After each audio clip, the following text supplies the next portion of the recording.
Metal Warrior really is an incredibly interesting game. This was first released in 1999 and is totally free to download. It is mind-blowing that even now, all these years later, there are still great games being made for the Commodore 64.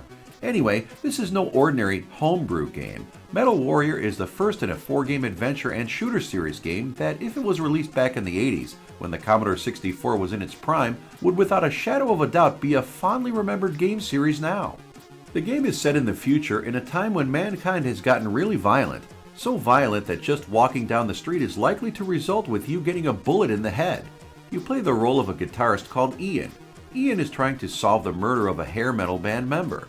What starts out as Ian trying to find out why this rock star was killed soon turns into something much deeper and deadlier than Ian could have possibly imagined.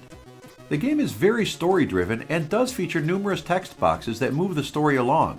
One really cool thing is that the game does have these somewhat cinematic scenes as well that move the story along, but the problem I have with them is the text. It is not the writing. As a rock fan, I really do get a kick out of the story, but the speed that the text moves at. You better have your eyes fixed in the screen the moment the text first appears or you will miss it. These still are really cool though and do look amazing and showcase just how impressive the Commodore 64 could be in terms of its graphics. Overall, the game is very nice to look at, and the animation of Ian and the various enemies is very well done and incredibly fluid. In many ways, the way that the characters move does remind me of the game Flashback. The gameplay is really solid. This is 2D action and shooting Commodore 64 style at its very finest. As you try to uncover why your friend and fellow rocker was killed, you will need to shoot down a variety of bad guys.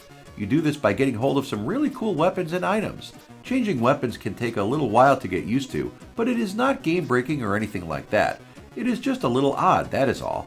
The game is pretty open, and for the most part it will let you pick what level you go to when you get to these road junctions, which is pretty cool.